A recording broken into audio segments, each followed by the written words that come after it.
What's going on, everybody? This is Island Hopper TV, and today we're going to present to you the top 50 places on planet Earth for you to add to your bucket list. Just a reminder, there will be timestamps below so you can click around from destination to destination.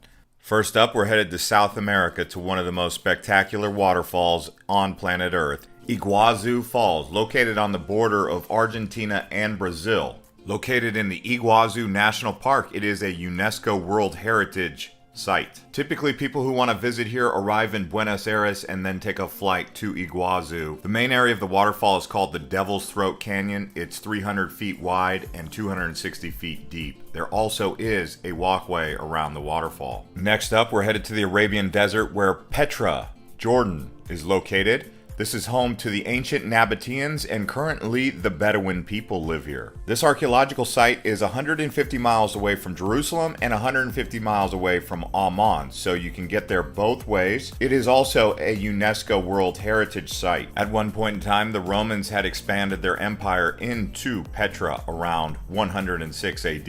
It takes a full day to explore this site, and you can explore at night and in the daytime as well.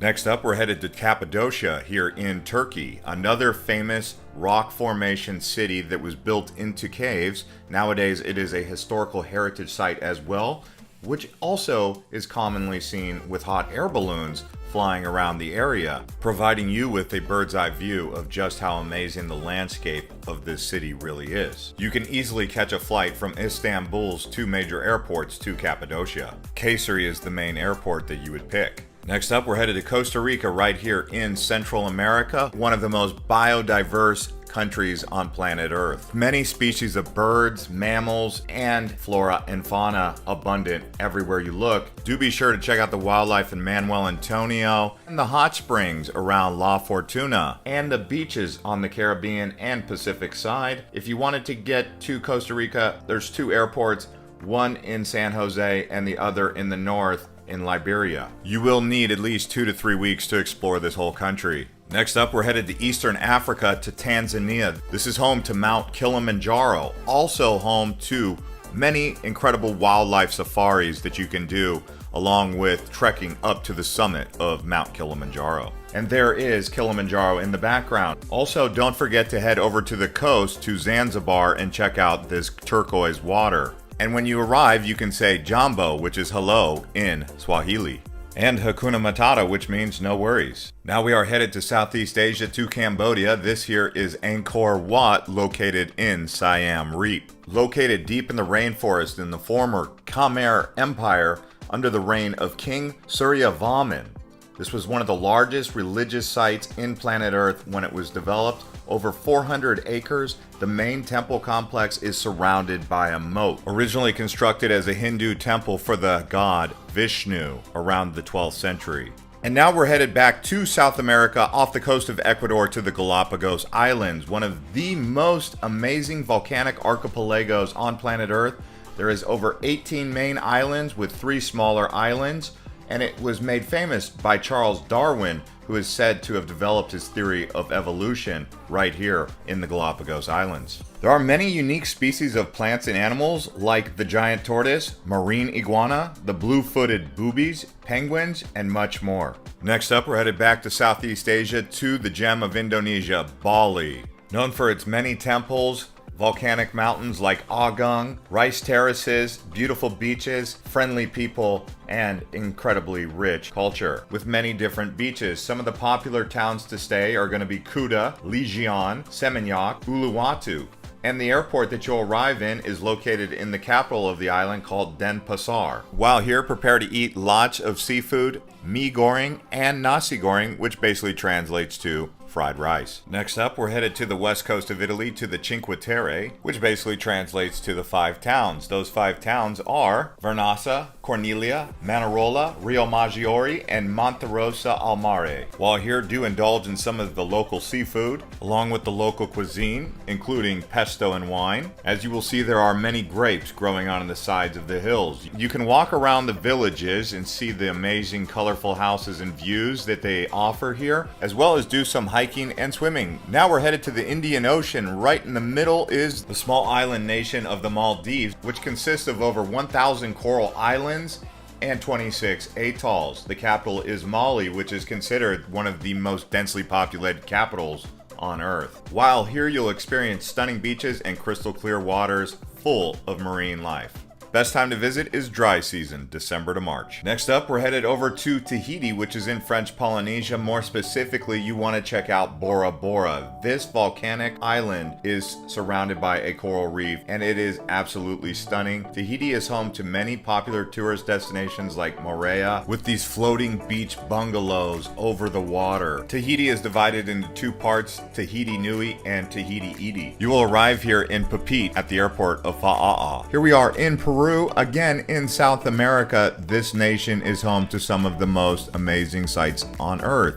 The Atacama Desert, the Andes Mountains and the Amazon, Lake Titicaca, the capital of Lima, and Machu Picchu. Be sure to also explore Cusco. Now we're headed to Southeast Asia, to the Philippines, a place that is considered one of the premier travel destinations of the 21st century, with over 7,000 islands and 109 million people living here. You originate in Manila and then you head out to one of those amazing tropical islands. Some of the favorites here are Palawan and El Nido, Boracay, Bohol, as well as Surigao del Sur. Now we are headed to the wonderful Taj Mahal located in Agra. This here mausoleum was built by the Mughal Emperor Shah Jahan in the year 1632 and completed in 1653 for his beloved wife, Mumtaz Mahal. The dome of the Taj Mahal is 73 meters high and the exterior is made of white marble. It glimmers in the sun and there is a reflection pool that overlooks a beautiful garden. Next up, we're headed to the highest mountain peak in the world, Mount Everest, located in the Himalaya Mountains. Now this borders between Nepal and Tibet, also northern India. The elevation of Mount Everest is 29,000 feet. The first summit of this mountain was completed on 1953 by Sir Edmund Hillary of New Zealand and Tenzing Norgay, a Sherpa from Nepal. Heading back down to South America, we are coming to you from Rio de Janeiro here in the southeastern part of Brazil. Famous for its carnival celebrations, beautiful beaches like Copacabana, Ipanema, Leblon, just to name a few, as well as Christ the Redeemer statue, going to the top of Corcovado Mountain and Sugarloaf Mountain. They do speak Portuguese here, so bom dia, which means good morning.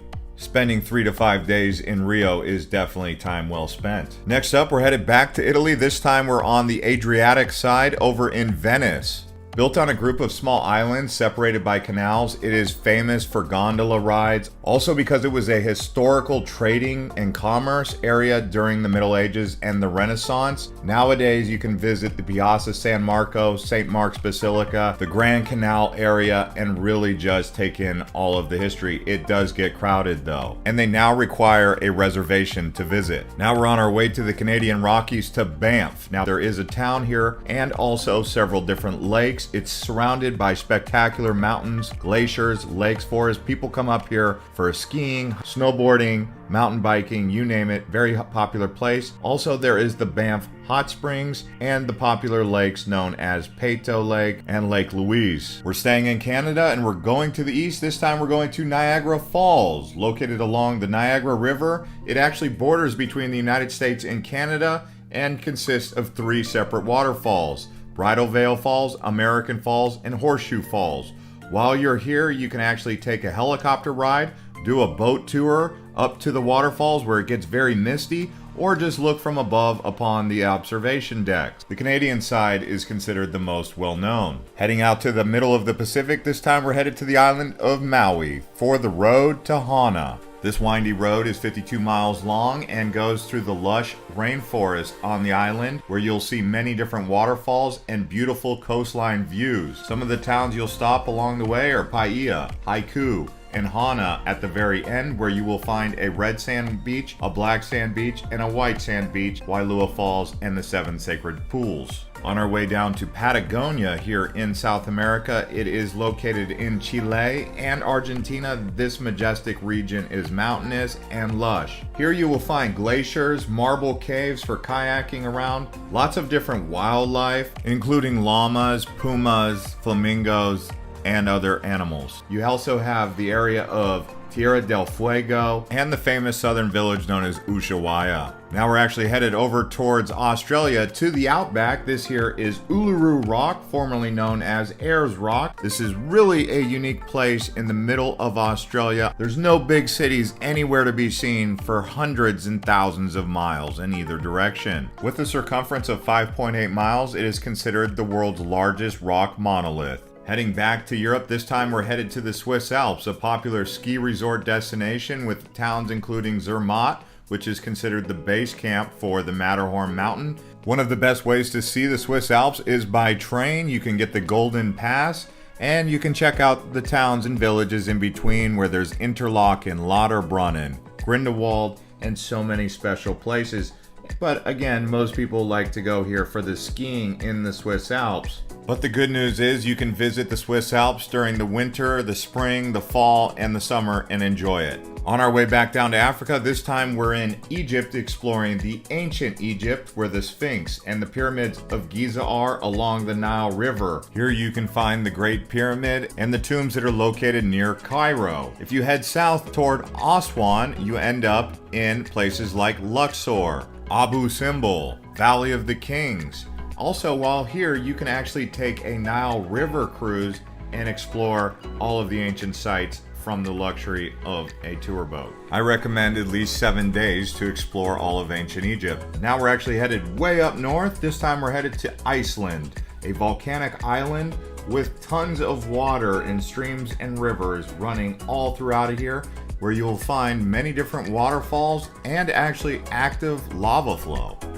Known as the land of fire and ice, you can also do geothermal pools like this one at the Blue Lagoon, and other geysers are here. You will see a very beautiful green side of Iceland as well, the majestic horses and other wildlife, along with herds of sheep, as well as the midnight sun.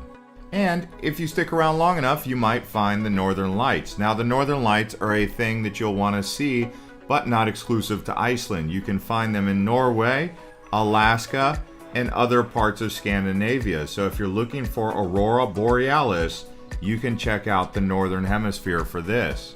Most commonly seen during the winter months, but it's not always a guarantee that you will see them when seeking Aurora Borealis, because she is elusive. That is why you should consider yourself lucky if you are ever so fortunate to actually see them in person. Headed back down under, this time we're at the Great Barrier Reef off of Queensland, Australia. It's over 900 islands, making it the largest coral reef system in the world, extending 1,430 miles. There's said to be around 1,500 species of fish and 411 different species of hard coral here. People like to go and explore this natural marine biodiversity without leaving any footprint. Now we're headed to the Great Wall of China. Construction began over 2,000 years ago to protect the Chinese people from the northern invaders like the Mongols. It extends 13,000 miles, built primarily of brick and tamped earth with stone. The most efficient way to get here is from Beijing and then take the bus or a train to Badaling. There are other sections though of the China Wall that you can visit, but the easiest one is probably going to be from Beijing. Headed all the way down south, this time we're headed to Antarctica, the southernmost continent and the 5th largest in the world.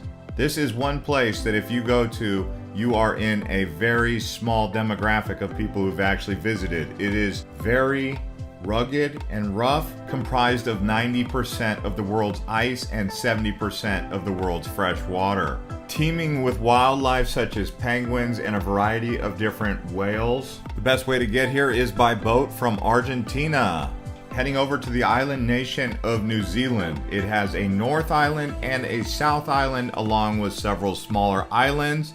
It offers a wide variety of climate zones and landscapes with beaches in the north and then snow-capped mountains in the south. They also have the Fiordlands in the South Island, very beautiful around Queenstown. If you go to Abel Tasman Park or Mount Cook, very awesome places to explore doing hiking. You can do skiing. People also do surfing, and there are many geothermal parks as well as lots of waterfalls. Headed back to Italy, this time we're exploring around Rome. Now, ancient Rome has the Forum, the Colosseum, Circus Maximus. There's also the Vatican City, the Pantheon. There's also Trevi Fountain. There's so much history in Rome. After all, this is the head of the Holy Roman Empire. Because of its history, it is a must-do bucket list destination. You should expect to be here for at least 3 days. Now we're headed to a hidden gem. This is known as the Dalmatian Coast, right along Croatia. It extends for 400 miles. There is an ancient history dating back to the medieval times that you'll want to explore in places like Dubrovnik or Hvar, for those of you who like the Game of Thrones. But there's also this beautiful water and bays and islands that you can explore all across this region of Croatia. By the way, guys, I want to remind you that if you check the links below, we do have specific travel guides for some of these destinations, so don't forget to check the description below. Now we're headed to Colombia, to Guatapé Pinol. Now this large rock is very interesting because you can actually walk up the sides of the cliff and then get a view of the lake and the surrounding area around Guatapé. It's a very Edenic type environment. The best way to get to Guatapé is a tour bus that goes from Medellin all the way over here. It does take around an hour and a half to get here, but like I said, it is worth it. Now we're headed to White Sands, New Mexico. Here you will see this silica type white sand that you can walk across or even sandboard, glide along this beautiful soft sand right out here in the middle of the desert. Now we're actually headed back out to Hawaii Volcano National Park. This is home to the active volcano known as Kilauea. There's 2 volcanoes in the region. There's Mauna Loa, which is considered the largest active volcano, and then Kilauea, considered the most active volcano in the world. And it's not always running with lava, but when it is raging. So if you get a chance to check out this lava flow, do so. There are many hikes that you can do while on this area of the Big Island, so do some research before exploring. Next up, we're headed to another volcano caldera. This one's called Santorini, the honeymooner's paradise, right here in the Cyclades Islands of Greece. Some of the places to explore are going to be Ia, Fera, and Akrotiri. 4 days in Santorini seems to be perfect. Next up, we're headed to Paris, the romantic city, home of the Eiffel Tower. If you can, take the elevator to the top of the tower, as well as several cathedrals like Notre Dame and Sacré-Cœur, as well as the Palace of Versailles. As you go around Paris, you realize this is a very eclectic and artistic city, with other places such as Moulin Rouge, home to the Can-Can dance, as well as Maison Rose Cafe, and even the largest shopping mall in the world, Galeries of Lafayette. I recommend at least 4 days in Paris. Next up, we're headed to the Dead Sea. Now, the Dead Sea borders with Jordan and Israel, and while here you can do a mud bath or a salt bath, which is interesting because when you get in the water, you actually float because of all the salt and the buoyancy in the water. There are no fish or animals that live in the lake or around the lake. It is basically a salt pond. You can see here's the mud bath, and once you get the mud, then you go in the water and wash it off. It's also the lowest point on planet Earth. And now we're headed back out to Hawaii, to Kauai, actually, Na Pali coast. Right here is on the western edge of Hawaii, where you'll find a lush rainforest and dramatic sea cliffs, as well as Waimea Canyon, Hanalei Bay, and some of the most dramatic scenery you will find in terms of landscape anywhere in the world. If you get a chance, do a helicopter ride or a boat tour to the sea caves of Na Pali coast.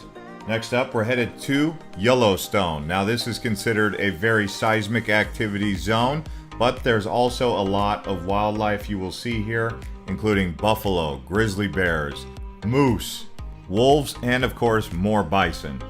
But you can also find majestic waterfalls, Old Faithful Geyser, the Prismic Geyser as well, which is a geothermal pool, and so much more here in Yellowstone National Park. If you get a chance, it's a must-see for sure. Now we're actually headed down to South America to the Amazon River and the Amazon rainforest, two areas that you can explore inside of one area known as the Amazon. The Amazon is the largest tropical rainforest in the world with 2.7 million square miles.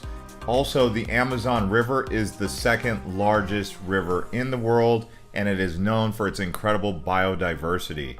And yes, we are headed back to Italy. This time we're on the Amalfi Coast, home to Positano as well as the island of Capri. It is a tourist destination known for its stunning beaches, beautiful towns, as well as amazing beaches.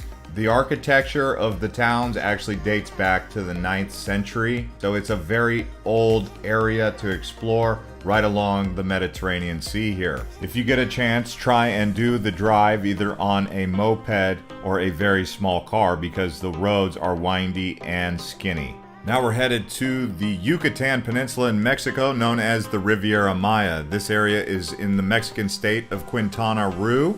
In order to arrive here, you would most likely arrive in Cancun or Cozumel by airplane, and then you will explore Playa del Carmen and my favorite place, Tulum, as well as several of the Mayan ruins like Chichen Itza and the archaeological site of Tulum right there on the beach. I recommend 7 days in Riviera Maya. Now we're headed to Arizona. This time we're in the Grand Canyon, the largest canyon in the world, carved out by the Colorado River. At the bottom of the Grand Canyon, you will find a majestic area known as Havasupai Falls, and it is along Havasu Creek. You can hike to the bottom and up in one day, they say, or some people actually do rim to rim. That's south rim to north rim. This time we're headed to Maya Bay, located in the Phi Phi Islands in the Andaman Sea of Thailand. Now this area here is considered by many to be the most beautiful beach in the world, and it is currently undergoing repair, so you can't really swim here as much as we would like to. You can either arrive here by tour boat from Krabi or Phuket, or you can actually stay in the Phi Phi Islands at Tonsai Beach, so you can actually get here much quicker. Next up, we're headed to Guatemala to a lake surrounded by volcanoes known as Lake Atitlan. This freshwater lake is surrounded by 3 dormant volcanoes and many different Mayan villages. The region truly is a paradise and popular with people who like to do retreats for yoga or just kicking back and relaxing. You will find a strong presence of Mayan culture that you should explore and appreciate while here. It also has lush green vegetation on the hillsides. You can do some hiking and kayaking while here, although the waves in the later part of the afternoon get very rough. And now for those of you who enjoy deep sea diving or just getting in the water and seeing incredible underwater places, Red Sea right here that intersects with Saudi Arabia, Egypt, Jordan, and Israel. So you can do some incredible diving here. As you can see, it is an underwater Disneyland. My favorite place on the Red Sea is Sharm el-Sheikh, but you can also stay at Hurghada. Both are in Egypt. But you could easily spend a week or two here exploring all the dive sites. And another place that you must go is the whole country of Thailand. Thailand is so diverse. In the north, you have Chiang Mai and Chiang Rai with the Golden Triangle and many Buddhist temples. If you go towards the middle, you have one of the most popular cities in the world with tourists, Bangkok. Then as you go south, you have Phuket, you have the Phi Phi Islands, you also have Krabi, and there's so much to see along the Malaysian peninsula as well. Along with the many temples, there's also floating markets and great nightlife, but I really enjoy the culture and the people. Now we're headed to one of the premier cities in the world. This one is Dubai, and the reason we put this on the list is because it's a very futuristic city. They have the Museum of the Future, home to the world's tallest building, Burj Khalifa. They also have some impressive projects where they're building islands, largest Ferris wheel in the world. Lots going on in Dubai, and I would say it is worth at least checking out. Although you could easily stay several weeks in Dubai, I'm going to recommend 72 to 96 hours if it's your very first time, just to get a feel for the city. Try to avoid the summer months, June, July, and August, because it's extremely hot. Now we're headed to the Big Apple out here in New York, and definitely one of the premier cities in all of the world, just like Dubai. If you've not been to the Big Apple, I would highly recommend getting over there at least once, checking out Manhattan, Times Square, all of those areas that you know so well. And yes, New York City is a true gem. For NYC, I would recommend around 3 to 4 days just exploring if it's your very first time. Alright guys, that's going to conclude this list of 50 best travel destinations around the world. We could do a part 2 with another 50 if you would like, including places like Raja Ampat, the islands of Palau. We could also include Vietnam and so much more, Cape Town, South Africa.